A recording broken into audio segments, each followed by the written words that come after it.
మరికొద్ది క్షణాల్లో మీరు ఊహించలేని నమ్మలేని సంచలన వార్తను మీ ముందుకు తీసుకురాబోతున్నా. జాగ్రత్తగా వినండి. ఈ వార్త దేశ రాజకీయాల్లో తుఫాన్ సృష్టించబోతోంది. నమస్తే, నేను మీ రవిప్రకాష్. తెలంగాణనే కాదు, మొత్తం దేశ రాజకీయ ముఖ చిత్రాన్నే మార్చబోయే వార్తను నేను చెప్పబోతున్నా. గుండె నిబ్బరం చేసుకుని వినండి. దేశంలో అతి పెద్ద ఉద్యమాన్ని తీసుకొచ్చిన పార్టీ, తెలంగాణ రాష్ట్ర కలను సాకారం చేసిన పార్టీ, తెలంగాణను 10 ఏళ్లకు పైగా పరిపాలించిన పార్టీ, ప్రధానమంత్రి మోదీకి ఎదురు నిలిచి పోరాడిన పార్టీ, ఎన్నికల నిధుల సమీకరణలో దేశంలోనే 4వ అతిపెద్ద పార్టీ. నేను ఏ పార్టీ గురించి చెప్తున్నానో ఇప్పటికే మీకు అర్థమైపోయి ఉంటుంది. ఈ పార్టీ భారత రాష్ట్ర సమితి, ఒకప్పటి తెలంగాణ రాష్ట్ర సమితి. మరికొద్ది రోజుల్లో చరిత్రగా మిగిలిపోబోతోంది. ఇది ఇవాల్టి బిగ్గెస్ట్ బ్లాస్టింగ్ న్యూస్. బీఆర్ఎస్ బీజేపీలో విలీనం కాబోతోంది. ఇది పుకారు కాదు, కల్పిత కథ అంతకన్నా కాదు. మీరు నమ్మలేని ఈ నిజాన్ని ఇప్పుడు మీ కళ్ళ ముందు ఉంచబోతున్నా. బీఆర్ఎస్ ఎప్పుడు బీజేపీలో కలుస్తుందో ఇవాళ నేను మీకు వివరంగా చెప్తాను. దీని పరిణామాలు ఏంటి, తెలంగాణ రాజకీయాల్లో ఈ విలీనం ఎలాంటి రాజకీయ ప్రకంపనలు తీసుకురాబోతుందో నేను మీకు వివరిస్తాను. ఢిల్లీ ఎన్నికల్లోపే విలీన ప్రక్రియ ఒక కొలికి రానుంది. ఢిల్లీ ఎన్నికల వరకు ఎందుకు ఆగుతున్నారనే దానికి పెద్ద కారణమే కనిపిస్తుంది. ఢిల్లీ ఎన్నికల్లో బీజేపీకి ఒక అస్త్రం కావాల్సి ఉంది. అదే లిక్కర్ స్కామ్. ఎన్నికల లోపే విలీనం అయిపోతే ఆప్ని టార్గెట్ చేయటం కుదరదు. ఎందుకంటే ఇందులో ఇప్పటికే కల్వకుంట్ల కవిత అరెస్ట్ అయి జైల్లో ఉన్నారు. పైగా బీజేపీ బీఆర్ఎస్ ఒక్కటేనని, లిక్కర్ స్కామ్ కక్ష సాధింపు కోసమే వాడుతున్నారని ఆప్ ఎదురుదాడి చేసే అవకాశం ఉంది. అందుకే ఢిల్లీ ఎన్నికల వరకు విలీన ప్రక్రియ ఆగుతుంది. ఢిల్లీ ఎన్నికలు ముగిసిన వెంటనే విలీన ప్రక్రియ పూర్తవుతుంది. లిక్కర్ స్కామ్ అస్త్రంతో కేజ్రీవాల్ను టార్గెట్ చేసి ఢిల్లీ ఎన్నికల్లో ఎలాగైనా గెలుస్తామన్న ధీమాతో భారతీయ జనతా పార్టీ ఉంది. ఆ ఎన్నికలు పూర్తయిన వెంటనే బీఆర్ఎస్ విలీన ప్రక్రియ పూర్తవుతుంది. ఎన్నికల రాజకీయం అయిపోతుంది కాబట్టి విలీన ప్రక్రియకు ఇక ఎలాంటి అడ్డంకులు ఉండవు. విలీనంపై 2 పార్టీల మధ్య చర్చలు ఇప్పటికే మొదలయ్యాయి. ఆ చర్చలు సానుకూలంగా సాగుతున్నాయి. ఈ చర్చల ద్వారా విలీన ప్రక్రియకు గ్రౌండ్ ప్రిపేర్ చేసుకుంటున్నాయి. విలీనం జరిగితే బీఆర్ఎస్ నేతల పరిస్థితి ఏంటి? ఇదే పెద్ద క్వశ్చన్ మార్క్గా ఉంది. దీనిపై కూడా చర్చలు సాగుతున్నాయి.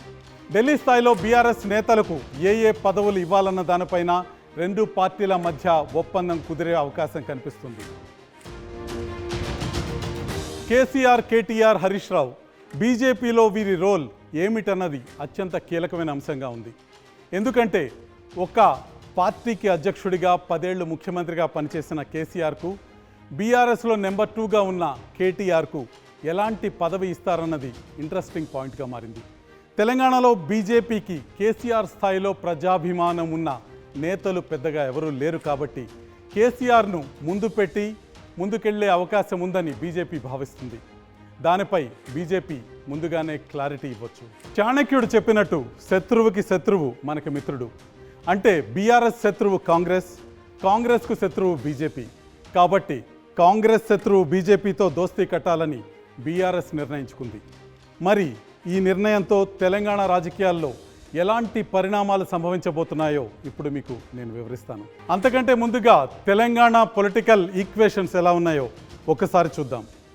2014లో 63 సీట్లతో అధికారంలోకి వచ్చిన టీఆర్ఎస్ 2018లో 88కి తన బలాన్ని పెంచుకుంది. 2023లో మాత్రం సీన్ రివర్స్ అయింది. గులాబీ పార్టీ కేవలం 39 సీట్లకు పడిపోయింది. బీజేపీ బలం 1 నుంచి 8 సీట్లకు పెరిగింది. అనూహ్యంగా పుంజుకున్న కాంగ్రెస్, సిపిఐతో కలిసి 65 స్థానాలు దక్కించుకోవడం మనకు కనిపిస్తుంది. అధికారాన్ని కూడా కాంగ్రెస్ పార్టీ చేజిక్కించుకుంది. ఇక తాజా పార్లమెంట్ ఎన్నికల్లో కారు పార్టీ 0 అవ్వటం మనకు కనిపిస్తుంది. కాంగ్రెస్, బీజేపీ చెరో 8 సీట్లలో విజయం సాధించాయి. ఇక బీజేపీ, బీఆర్ఎస్ కలిసి ఉంటే పరిస్థితి ఏంటనేది ఒకసారి చూద్దాం. 2023 అసెంబ్లీ ఎన్నికల్లో బీఆర్ఎస్కు 39, బీజేపీకి 8 సీట్లు వచ్చాయి. 2 పార్టీలకు వచ్చిన సీట్లు మొత్తంగా చూస్తే 47. ఈ నెంబర్ల కంటే ఇద్దరికి వచ్చిన ఓట్ల శాతం చూస్తే క్లియర్ పిక్చర్ మనకు కనిపిస్తుంది. బీఆర్ఎస్కు 37.35% ఓట్లు వస్తే బీజేపీకి 13.9% ఓట్లు వచ్చాయి. రెండు పార్టీలకు వచ్చిన ఓట్లను కలిపితే 51.25%. కాంగ్రెస్ ఓట్ల శాతం 39.4. అంటే 2023లో బీఆర్ఎస్ బీజేపీ కలిసి పోటీ చేసి ఉంటే ఖచ్చితంగా విజయం సాధించి ఉండేది అన్న విషయం స్పష్టంగా కనిపిస్తుంది. పార్లమెంట్ ఎన్నికల్లో బీఆర్ఎస్కు 16.68%, బీజేపీకి 35.08%. ఇవి కలిపితే 51.76% ఓట్లు. అంటే పోలైన ఓట్లలో సగానికి పైగా ఈ రెండు పార్టీలకు వచ్చాయి. కాంగ్రెస్కు లోక్సభ ఎన్నికల్లో వచ్చిన ఓట్లు 40.1% మాత్రమే. అంటే అసెంబ్లీ ఎన్నికల కంటే పార్లమెంట్ ఎన్నికల్లో బీజేపీ బీఆర్ఎస్లకు ఎక్కువ ఓట్లు వచ్చాయి. అసలు విలీనం చేయడానికి కారణాలేంటో ఒక్కసారి చూద్దాం. ఓటమి తర్వాత నేతల జంపింగ్తో బీఆర్ఎస్ పార్టీ కుదేలైపోతుంది. కేశవరావు, పట్నం మహేందర్ రెడ్డి, రంజిత్ రెడ్డి లాంటి కీలకమైన నేతలు బీఆర్ఎస్ను వదిలి వెళ్ళిపోయారు. పోచారం శ్రీనివాసరెడ్డి, కడియం శ్రీహరి, దానం నాగేందర్ వంటి కీలకమైన ఎమ్మెల్యేలతో సహా మొత్తం 10 మంది కాంగ్రెస్లో చేరటం మనకు కనిపించింది. 6 ఎమ్మెల్సీలు సైతం వెళ్ళిపోయారు. దీంతో బీఆర్ఎస్ ఎల్పీని ఏకంగా విలీనం చేసుకునే దిశగా కాంగ్రెస్ పావులు కదుపుతోంది. ఎన్నికల్లో బీఆర్ఎస్ 39 స్థానాల్లో గెలిచినా లాస్య నందిత మరణం, ఉప ఎన్నికలో కాంగ్రెస్ గెలుపుతో ఆ బలం 38కి పడిపోయింది. ఆ 38 మందిలో మరో 16 మంది చేరితే బీఆర్ఎస్ ఎల్పీ కాంగ్రెస్లో విలీనమవుతుంది. అది జరగకముందే పార్టీని బీజేపీలో విలీనం చేయాలని కేసీఆర్ భావిస్తున్నట్టు కనిపిస్తోంది. ఒకవైపు పార్టీ బలహీనపడుతుంటే మరోవైపు కవిత అరెస్టుతో కేసీఆర్ మానసికంగా కుంగిపోయారు. ఢిల్లీ మద్యం స్కామ్లో మార్చి 15న కవిత అరెస్ట్ అయ్యారు. 145 రోజుల నుంచి ఆమె జైల్లోనే ఉన్నారు. ఎప్పుడు బెయిల్ వస్తుందో చెప్పలేని పరిస్థితి. కవిత ఆరోగ్యం కూడా దెబ్బతినటం మనకు కనిపించింది. మరోవైపు కేజ్రీవాల్కు వ్యతిరేకంగా కవిత అప్రూవర్గా మారాలని బీజేపీ ప్రతిపాదన చేసినట్టు తెలుస్తోంది. దాన్ని బీఆర్ఎస్ వ్యతిరేకిస్తోంది.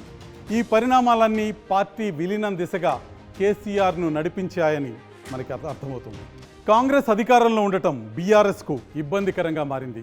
రాబోయే పంచాయతీ ఎన్నికల్లో బీఆర్ఎస్ మరింత దెబ్బతినే పరిస్థితి కనిపిస్తోంది.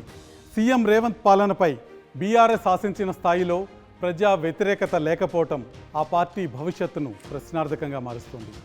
ఇప్పుడున్న పరిస్థితుల్లో కాంగ్రెస్ను ఢీకొట్టాలంటే బీజేపీలో విలీనం కావటమే మంచిదని కేసీఆర్ నిర్ణయానికి వచ్చినట్టు తెలుస్తుంది. బీఆర్ఎస్తో విలీన ప్రతిపాదనకు బీజేపీ ఢిల్లీ పెద్దలు ఓకే చెప్పినా కొందరు రాష్ట్ర నేతలు మాత్రం సుముఖంగా లేరు. కేంద్ర మంత్రులు కిషన్ రెడ్డి, బండి సంజయ్, ఎంపీ ఈటెల రాజేందర్ విలీనం వద్దంటున్నారు. కేసీఆర్ స్థాయి నాయకులు వస్తే తమ ప్రాధాన్యం తగ్గిపోతుందనేది వారి ఆందోళనగా కనిపిస్తుంది. ఇన్నాళ్ళు ఎడమొహం పెడమొహంగా ఉన్న ఈ ముగ్గురు నేతలు బీఆర్ఎస్ విలీనాన్ని వ్యతిరేకించడంలో మాత్రం ఒక్కటైనట్టు కనిపిస్తున్నారు. విలీన చర్చలు చివరి దశకు వచ్చినా కేసీఆర్ ఆఖరి నిమిషంలో ఎలాంటి వైఖరి తీసుకుంటారనేది ప్రశ్నార్థకంగానే ఉంటుంది. కేసీఆర్, మాయావతి ఎప్పుడు ఏ నిర్ణయం తీసుకుంటారో ఊహకందదని బీజేపీ అగ్రనాయకులు భావిస్తూ ఉంటారు. పెళ్లి చూపులు ఫలప్రదంగా జరిగినప్పటికీ పెళ్లి జరిగేదాకా గ్యారంటీ లేదని కేసీఆర్ గురించి బాగా తెలిసిన వారి వాదన. ఈ మెగా విలీనంతో తెలంగాణ పాలిటిక్స్లో ఎటువంటి మార్పులు వస్తాయో ఇప్పుడు మీకు వివరించే ప్రయత్నం చేస్తాను. కాంగ్రెస్లోకి వెళ్లాలనుకునే నేతల్ని బీఆర్ఎస్ ఈ ప్రయత్నం ద్వారా ఆపగలుగుతుంది. పార్టీని విడిన వాళ్ళు తిరిగి సొంత గుడికి వచ్చే అవకాశం కూడా కనిపిస్తుంది. బీఆర్ఎస్ బలంగా ఉన్న రోజుల్లో కాంగ్రెస్ నుంచి కారు పార్టీలోకి భారీగా వలసలు జరిగాయి. సబితా ఇంద్రారెడ్డి, పైలట్ రోహిత్ రెడ్డి, సుధీర్ రెడ్డి లాంటి నాయకులు ఇంకా బీఆర్ఎస్లోనే ఉన్నారు. వారు కాంగ్రెస్లోకి వెళ్తారనే ప్రచారం తీవ్రంగా జరుగుతోంది. బీజేపీలో విలీనం ద్వారా అలాంటి నాయకుల్ని నియంత్రించే అవకాశం బీఆర్ఎస్కు ఉంటుంది. ఇటీవల కాంగ్రెస్లో చేరిన నాయకులు కూడా వెనక్కి వచ్చే అవకాశం ఉంటుంది. బీజేపీలో విలీనమైతే మోదీ లాంటి నేత తమ వైపు కేంద్రంలో ఉంటారు కాబట్టి తమ నాయకత్వం బలహీనంగా లేదని బీఆర్ఎస్ క్యాడర్కు మెసేజ్ వెళ్తుంది. అసెంబ్లీ ఎన్నికల్లో ఓటమి తర్వాత కారు పార్టీ క్యాడర్లో తమ నాయకత్వంపై నమ్మకం సన్నగిలింది. దాని ప్రభావం లోక్సభ ఎన్నికల్లో స్పష్టంగా కనిపించింది. బీజేపీతో విలీనం జరిగితే ఈ పరిస్థితి మారే అవకాశం ఉంది. తెలంగాణలో ప్రతిపక్షం బలహీనతని కాంగ్రెస్ క్యాష్ చేసుకోవటం ఆగిపోయే అవకాశం ఉంటుంది. అసెంబ్లీ ఎన్నికల్లో గెలుపు తర్వాత తెలంగాణలో కాంగ్రెస్ బలం పెరిగింది. బీఆర్ఎస్ నుంచి పెరిగిన వలసలతో ప్రతిపక్షం పూర్తిగా వీక్ అయింది. అసెంబ్లీలో బీజేపీ బలం కూడా అంతంత మాత్రంగానే ఉంది. రెండూ కలిస్తే అసెంబ్లీలోనూ బయట ప్రతిపక్షం బలంగా ఉందనే సంకేతాలు జనంలోకి వెళ్తాయి. అలా జరిగితే కాంగ్రెస్ను దెబ్బ కొట్టే అవకాశాలు మెరుగవుతాయి. బీఆర్ఎస్ అధినేత కేసీఆర్కు ఉన్న బ్రాండ్ ఇమేజ్ బీజేపీ సొంతమవుతుంది. తెలంగాణ ఉద్యమ సారథిగా కేసీఆర్కు ఇప్పటికే మంచి ఇమేజ్ ఉంది. బీజేపీకి ఆ స్థాయి లీడర్ లేకపోవటం మైనస్ పాయింట్గా ఉంది. అందుకే బీజేపీ ఇప్పటికీ రాష్ట్ర స్థాయిలో డబుల్ డిజిట్ దాటలేకపోతుంది. విలీనం ద్వారా బీజేపీకి ఊహించని బలం వస్తుంది. దక్షిణ భారతదేశంలో బీజేపీ బలమైన పార్టీగా మారే అవకాశం దీని ద్వారా కలుగుతుంది. దక్షిణాదిలో ఇప్పటివరకు కర్ణాటకలో తప్ప ఎక్కడా బీజేపీకి పెద్దగా బలం లేదు. బీఆర్ఎస్ విలీనం ద్వారా దక్షిణాదిలోనే ఎవరు ఊహించని స్థాయిలో బలం పెంచుకోవాలని బీజేపీ భావిస్తుంది. ఈ విలీనం ద్వారా 2028కి రాష్ట్రంలో అధికారాన్ని చేపట్టాలన్నది బీజేపీ టార్గెట్గా కనిపిస్తోంది. రాజకీయాలు దేశ ముఖ చిత్రాన్నే మార్చేస్తాయి, దశ దిశను నిర్దేశిస్తాయి. రాజకీయాల్లో వారం రోజుల టైం కూడా చాలా ఎక్కువే. ఈ వారంలో ఏదైనా జరగచ్చు. గతంలో మనం ఎన్నో ఊహించని విలీనాలు, కూటములను చూసాం. ఫైనల్గా నేను చెప్పేది ఏంటంటే, దేశ రాజకీయాల్లో చరిత్రలో మరో అతి పెద్ద పొలిటికల్ తుఫాన్ మాత్రం దాదాపు ఖాయంగా కనిపిస్తుంది. మరో బిగ్ బ్రేకింగ్ న్యూస్తో మళ్ళీ కలుద్దాం.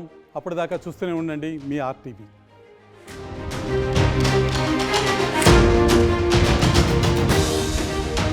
అసలైన తొలి వెలుగు. ఫాలో వాట్సాప్ @తొలి వెలుగు official.